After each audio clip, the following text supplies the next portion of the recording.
Shalom jemaat yang dikasihi Tuhan, senang sekali kita bisa berjumpa kembali di dalam kesempatan ini. Kita akan belajar bersama-sama dari Filipi pasal yang keempat, ayat 1 sampai dengan ayat yang ke-20, tentang bagaimana kita bisa mengatasi kebiasaan berutang. Saya percaya bahwa soal berutang adalah sesuatu yang tentu sudah sangat familiar bagi kita. Kita pernah mendengarnya, bahkan mungkin kita harus mengakui bahwa kita pernah terlibat di dalamnya. Atau barangkali saat ini pun kita sedang berada di dalam situasi itu. Saudara, di zaman sekarang hidup serba cepat, hidup penuh dengan tuntutan-tuntutan, dan kemudian juga kebutuhan-kebutuhan yang semakin meningkat, sehingga akhirnya kemudian setiap orang yang berusaha untuk menyesuaikan dengan semuanya itu, atau pengen hidup menjadi lebih baik, akhirnya kemudian terjebak di dalam kebiasaan untuk lebih cepat mendapatkan semua kebutuhan itu. Akhirnya jalan pintas yang diambil kemudian adalah dengan berhutang. Mungkin pada awalnya ini adalah sesuatu yang terlihat ringan, biasa-biasa saja, meminjam sedikit dan kemudian mengembalikannya pun tidak ada beban. Dan itu kemudian menjadi sesuatu yang meningkat dari waktu ke waktu. Sehingga akhirnya lama-kelamaan utang berubah bukan menjadi sesuatu yang ringan dan cepat dibereskan, tetapi menjadi beban yang sangat berat di dalam kehidupan kita. Akhirnya utang itu menguras sumber dana atau sumber keuangan kita. Utang juga bisa merusak hubungan, merusak relasi. Tadinya ada pertemanan yang tidak ada persoalan, baik-baik saja, bisa kongko, bisa ngopi bareng, bisa ngobrol sama-sama. Tapi kemudian terlibat di dalam persoalan utang piutang. Akhirnya relasi itu menjadi rusak, menjadi renggang.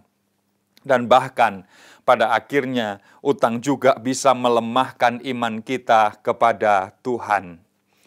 Mari kita lihat beberapa fakta berikut ini yang terjadi secara khusus di Indonesia.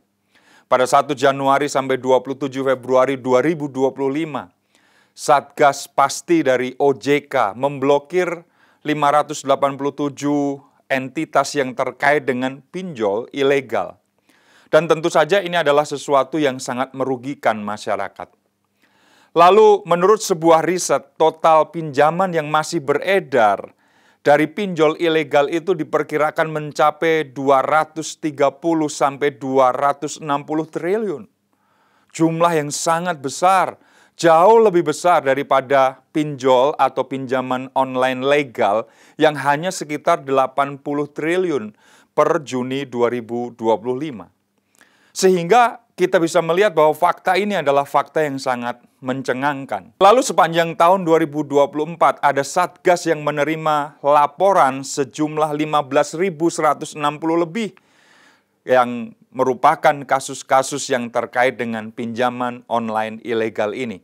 Dan kebanyakan mereka yang melaporkan kasus itu usianya adalah pada usia 26 sampai 35 tahun. Sudah bisa membayangkan bahwa usia ini adalah usia yang berada pada masa produktif, tetapi sangat luar biasa mereka terjerat di dalam pinjaman online tersebut. Karena itu aplikasi pinjol seringkali memanfaatkan keinginan-keinginan manusia yang tidak terkendali itu.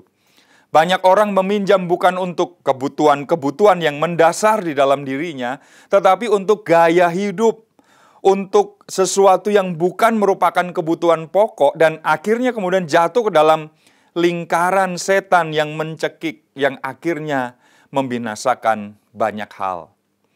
Karena itu saudara yang dikasihi Tuhan, mari kita belajar bersama-sama tentang bahayanya meminjam berutang ini kalau kita tidak mengatasinya dengan baik. Paulus di dalam Filipi pasal yang keempat memberi prinsip kepada setiap kita yang menolong kita untuk menghindari jerat kebiasaan berutang ini.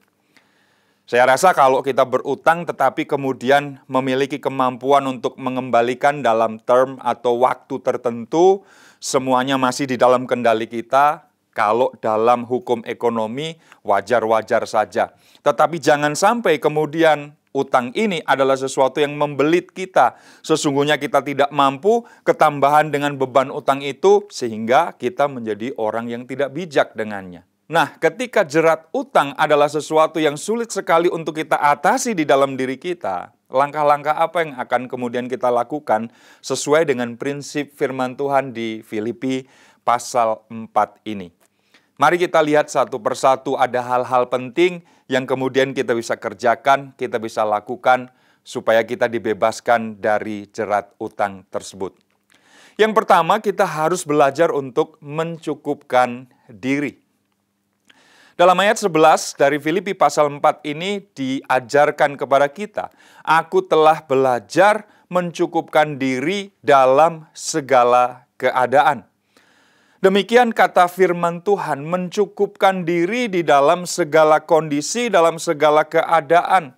Karena belajar untuk berkata cukup itu akan menolong kita untuk bisa menghandle situasi-situasi ekonomi kita dengan bijak.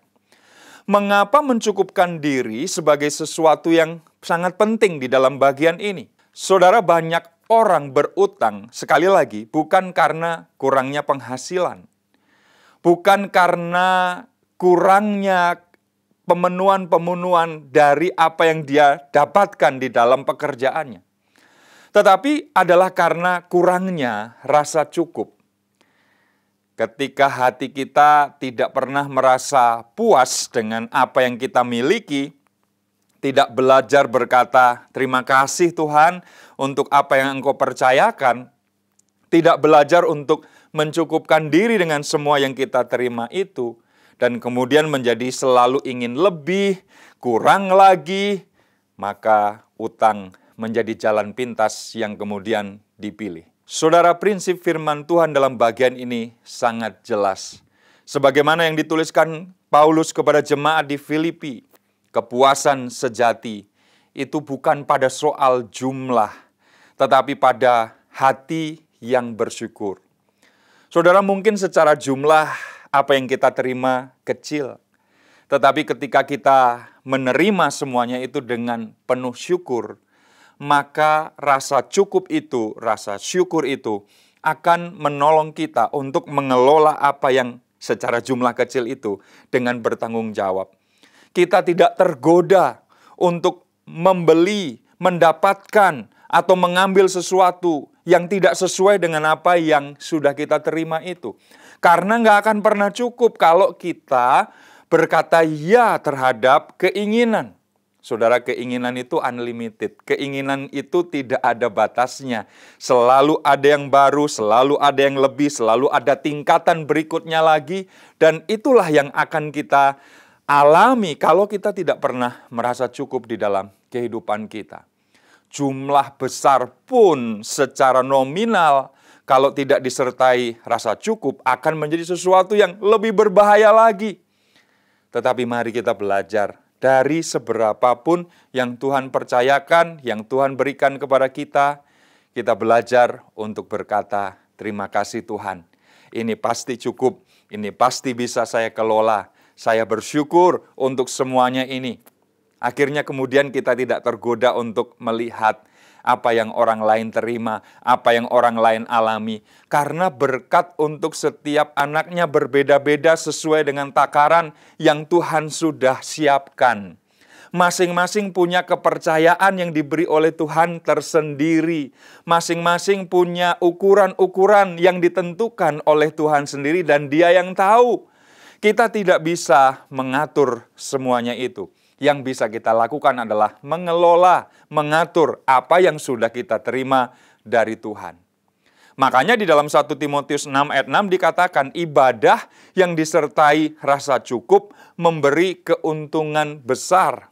Ibadah yang dimaksud di situ adalah kesalehan, eusebia. Artinya kehidupan kita yang saleh, kehidupan ibadah kita kepada Tuhan itu harus mengantarkan kita kepada kemampuan untuk berkata cukup. Ibadah melatih kita supaya kita bisa, supaya kita mampu untuk berkata terima kasih Tuhan. Saya diberi sekian, saya bersyukur. Saya diberi lebih, saya bersyukur. Bahkan ketika kita belum menerima sesuatu pun, Kita sudah berkata kepada Tuhan, terima kasih Tuhan. Tuhan pasti mempercayakan kepada setiap kita. Karena itu mari kita belajar dari ibadah kita bukan hanya ritual-ritual kosong yang kita lakukan begitu terus sepanjang minggu, sepanjang bulan, sepanjang tahun. Tapi nggak menghasilkan apa-apa di dalam kehidupan kita. Ibadah harus menolong kita, mengantarkan kita kepada perbaikan karakter kita. Dan salah satu hal yang diperbaiki oleh ibadah kita adalah kesalehan kita, adalah kemampuan kita untuk berkata, terima kasih Tuhan, ini semuanya cukup. Paulus tidak berkata, ia cukup karena punya banyak, karena berkelimpahan, tetapi ia belajar cukup dalam kondisi apapun. Karena itu saudara, kaya atau miskin, kelimpahan atau kekurangan, yang penting adalah hatinya. Hati yang bersyukur, yang kemudian akan membawa kita kepada damai sejahtera. Hidup ini penuh dengan perubahan. Kalau kita mendasarinya kepada rasa cukup, maka kemudian kita akan bisa menyesuaikan diri dengan situasi dan kondisi apapun.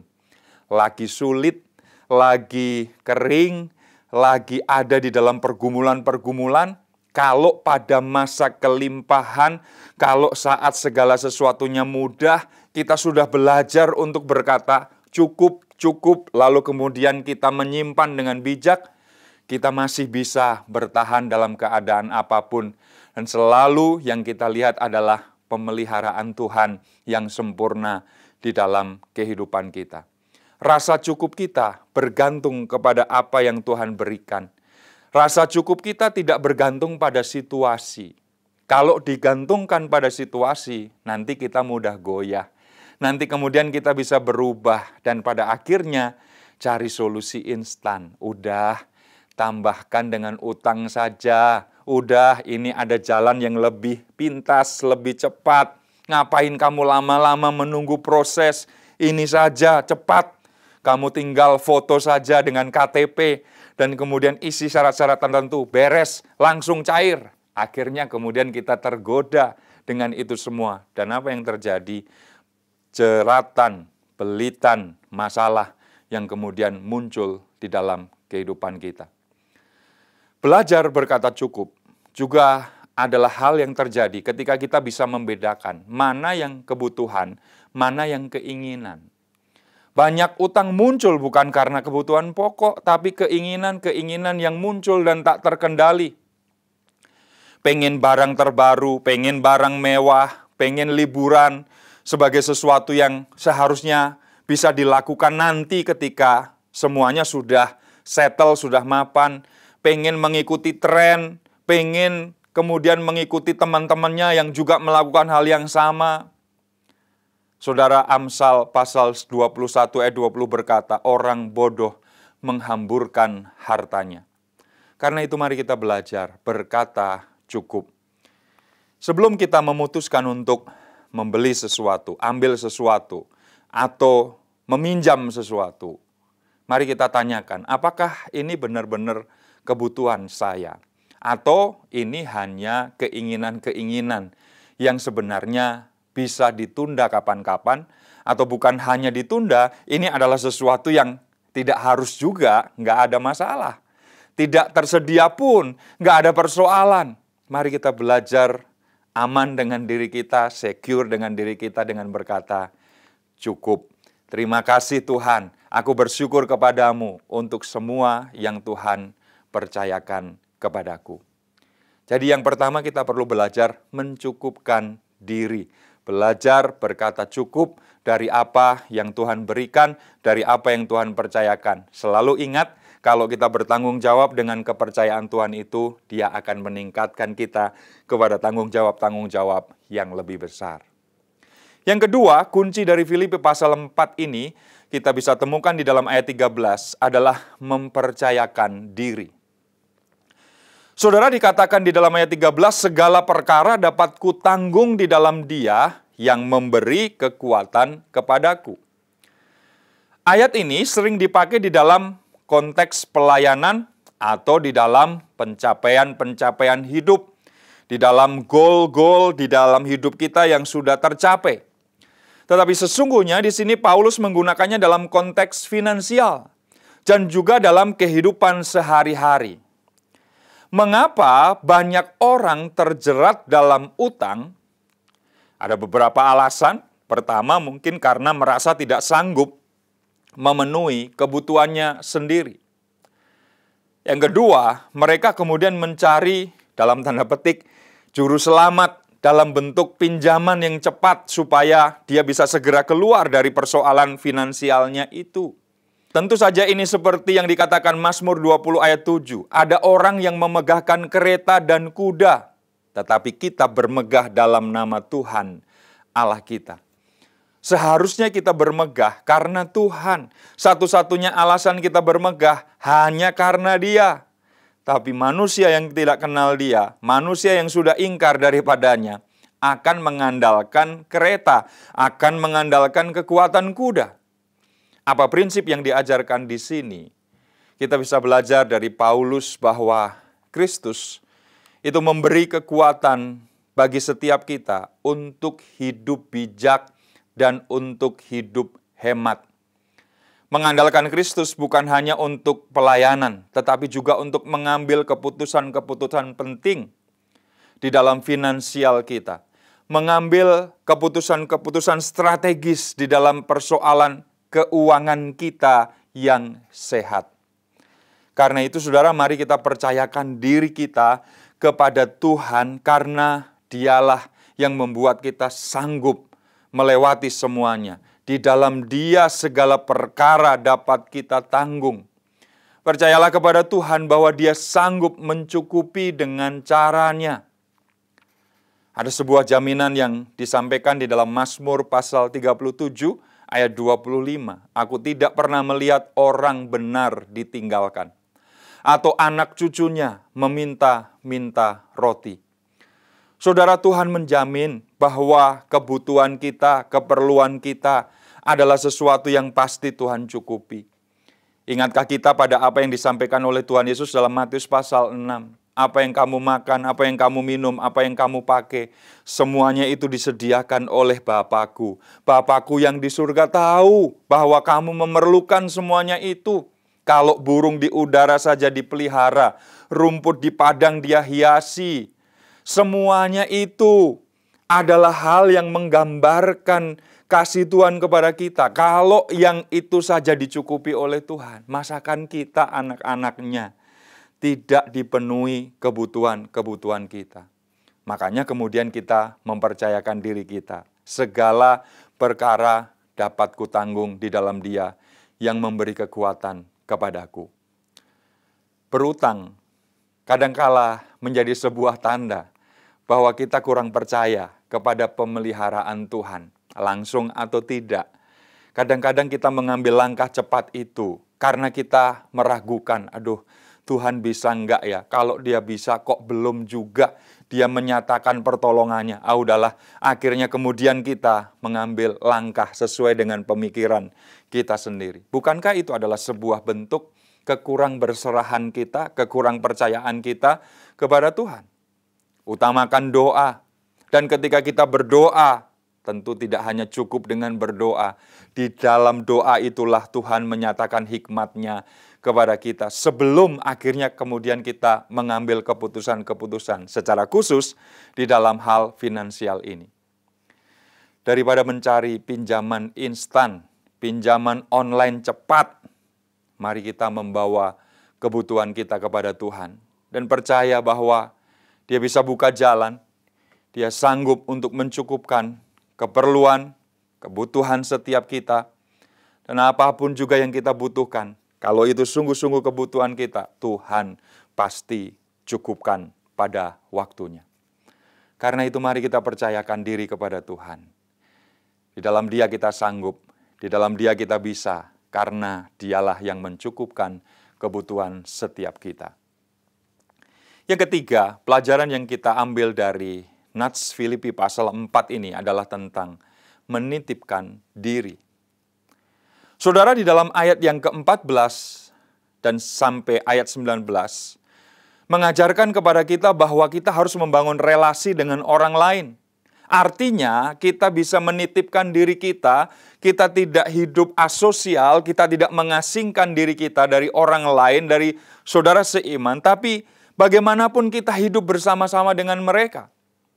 Makanya dikatakan di sana di dalam ayat yang ke-19, Allahku akan memenuhi segala keperluanmu menurut kekayaan dan kemuliaannya dalam Kristus Yesus. Paulus mengakui bahwa bantuan dari jemaat Filipi adalah jawaban doa. Namun ia tetap bergantung kepada Tuhan, bukan kepada manusia. Karena ayat berikutnya berkata, namun baik juga perbuatanmu. Itu sebabnya kita bisa mengambil prinsip yang diajarkan oleh Paulus di dalam bagian ini. Kita harus bersyukur ketika ditolong, kita harus berterima kasih ketika ditolong, tetapi jangan kemudian bergantung kepada orang yang menolong itu atau pihak yang menolong itu. Paulus bukan tidak tahu berterima kasih dan berkata, Allahku yang mencukupkan semuanya, kamu nggak ikut-ikut. Dia mengakui bahwa bantuan jemaat Filipi sangat besar untuk mendukung pelayanannya. Tetapi dia tidak berkata, kamu nggak memberi apa-apa. Semuanya datang dari Tuhan. Tetapi dia bersyukur, dia berterima kasih. Hanya saja dia tetap menempatkan Tuhan sebagai pihak yang menolong, Allah yang mencukupkan segala yang diperlukan. Paulus bersyukur atas dukungan jemaat. Namun dia tidak memanfaatkan mereka untuk keuntungan pribadi. Paulus tidak berkata, mumpung ada yang nolongin, mumpung ada bantuan, saya mau kasih proposal lebih lagi. Saya mau sodorkan jumlah yang lebih lagi. Mumpung ada orang yang mau, saya kemudian memanfaatkan situasi ini untuk keuntungan saya. Paulus tidak pernah melakukan itu. Justru Paulus mengatakan di dalam Galatia 6 ayat 2, bertolong-tolonganlah menanggung bebanmu. Ada waktunya kita menanggung beban dan kemudian orang lain menolong kita. Ada waktunya kita lepas dari beban, kita kemudian harus menolong orang lain yang berbeban. Dan itulah yang terjadi di dalam relasi kita di dalam tubuh Kristus. Bukankah kita yang menerima suatu ketika kita juga harus memberi? Bukankah kita yang sudah ditolong pada saat yang lain juga harus menolong? Demikianlah kata saling itu menjadi bagian yang sangat indah. Take and give, memberi dan menerima. Bertolong-tolonganlah menanggung bebanmu. Saudara, titipkan hidup kita bukan saja kepada pemeliharaan Allah, tetapi juga kepada orang-orang lain yang Tuhan pakai, yang Allah pakai di dalam hidup kita untuk menjadi sahabat, untuk menjadi teman, untuk menjadi keluarga rohani di dalam kehidupan kita. Jika kita percaya kepada Tuhan yang memelihara, kita tidak perlu kemudian bergantung kepada seseorang, kepada kekuatan-kekuatan di luar Dia. Meskipun Tuhanlah yang menggerakkan hati orang-orang itu untuk dipakainya sebagai sarana kepanjangan tangannya di dalam menolong kita. Saudara, ketika kita lupa Tuhan dan hanya mengandalkan kekuatan manusia, yang akan terjadi kemudian adalah kita cepat mengambil keputusan untuk udah pinjam saja, utang saja, ambil saja dulu, nanti bagaimana berikutnya kita pikirkan pada kesempatan yang lain. Dan pada akhirnya kerugianlah yang akan kita terima. Saudara, kita juga perlu belajar ketika kita menitipkan diri satu dengan yang lain. Fokusnya bukan untuk ambil, terima, download dari orang lain, dan kemudian keuntungannya segala sesuatunya tentang kita. Pikirkan juga, kapan saya harus memberi? Kapan saya harus menolong orang lain? Kapan saya harus melemparkan sesuatu kepada yang membutuhkan? Bukan terus mencari pinjaman dan keuntungan sendiri. Orang yang hidupnya penuh syukur akan lebih mudah untuk memberi. Karena itu saudara, mari kita membiasakan diri kita untuk berkata cukup kepada apa yang Tuhan percayakan. Karena ketika kita belajar berkata cukup, saya tidak menikmati ini sendiri. Kalau ada orang-orang lain yang membutuhkan, maka dengan kerelaan, keikhlasan, saya akan melakukannya. Saudara, memberi lebih berbahagia daripada menerima, bukan? Sesuai dengan Kisah Para Rasul 20 ayat yang ke-35. Karena itu, alih-alih mencari pinjaman untuk menutupi kekurangan kita, mari kita belajar untuk jadi saluran berkat. Ketika kita memberi, kita justru sedang mempercayakan hidup kita kepada Allah Sang Pemelihara. Ketika kita memberi, kita sedang mempraktekkan kemurahan hati yang dipraktekannya, diajarkannya kepada setiap kita. Dan di sanalah kemudian Tuhan melihat hati kita, melihat kebesaran hati kita untuk tidak menahan lagi berkat yang diberikannya kepada kita. Saya percaya pemeliharaan Tuhan tidak terbatas, tetapi mari kita persiapkan hati kita masing-masing sebagai sebuah wadah yang tepat untuk apa yang akan Tuhan berikan itu. Bukan wadah yang bocor, bukan wadah yang rusak, tapi wadah yang siap karena dipenuhi dengan syukur di sana. Saudara, ada bahaya kebiasaan berutang, khususnya lewat pinjaman online yang belakangan ini marak. Sangat nyata di depan kita, bahkan mungkin orang-orang dekat kita yang hidupnya rusak, hidupnya kemudian hancur. Mereka harus sembunyi-sembunyi, mereka nggak berani lagi mengekspos hidupnya. Ada keterbatasan-keterbatasan. Jangan sampai kemudian kita mengulangi kesalahan-kesalahan itu. Sementara pinjol ilegal pun memanfaatkan situasi ini untuk meraih keuntungan mereka, menjerat orang-orang yang kalut, orang-orang yang nggak pernah berpikir panjang. Dan tentu saja orang-orang yang tidak pernah belajar berkata cukup terhadap apa yang Tuhan percayakan. Sudah banyak korban bermunculan, jangan sampai kita memperpanjang daftarnya. Mereka sudah kehilangan damai sejahtera, mereka kehilangan uangnya, harus mengembalikan jauh lebih besar daripada apa yang mereka pinjam. Keluarga bisa hancur, bahkan sebagian mengambil keputusan untuk mengakhiri hidupnya dengan bunuh diri. Saudara, jangan sampai kita mengambil langkah-langkah itu, dijauhkan kiranya hal-hal buruk itu dari hidup kita, karena kita menggantungkan hidup kita kepada Tuhan, menitipkan diri kita kepada Tuhan, dan tentu saja karena kita belajar berkata cukup. Paulus memberikan jalan keluar rohani yang praktis di sini, mencukupkan diri, belajar untuk puas dengan apa yang ada, mempercayakan diri kita, percaya bahwa Tuhan sanggup memelihara, menitipkan diri kita, bergantung penuh pada Allah, meskipun Tuhan kemudian memakai orang lain untuk menolong. Karena itu, mari kita bertobat bersama-sama. Kalau kita sudah terjerat dalam situasi itu, dan mari kita serahkan area keuangan kita ini bukan kepada kemampuan kita, tetapi kepada Tuhan. Ketika kita hidup cukup, percaya, dan bergantung kepada Allah, kita akan terlepas dari jerat utang dan rasakan, alami pemeliharaan Allah yang sempurna. Mari kita berdoa. Bapa Surgawi, kami bersyukur karena prinsip-prinsip firman Tuhan yang sudah kami dengar pada kesempatan ini. Dan kami rindu ya Tuhan, kami menjadi orang-orang yang terbebas dari jerat utang. Kami dibebaskan dari hal-hal buruk karena kami meminjam sesuatu yang jauh melebihi kemampuan kami sehingga akhirnya kami terjerat di dalamnya. Kami mau bertobat kalau kami bersalah di hadapan Tuhan. Kami sudah mengambil langkah-langkah yang keliru. Dan ketika Tuhan mengampuni kami, beri kami hikmat, beri kami solusi jalan keluar supaya kami dengan tekun kemudian bisa keluar dari jerat utang itu.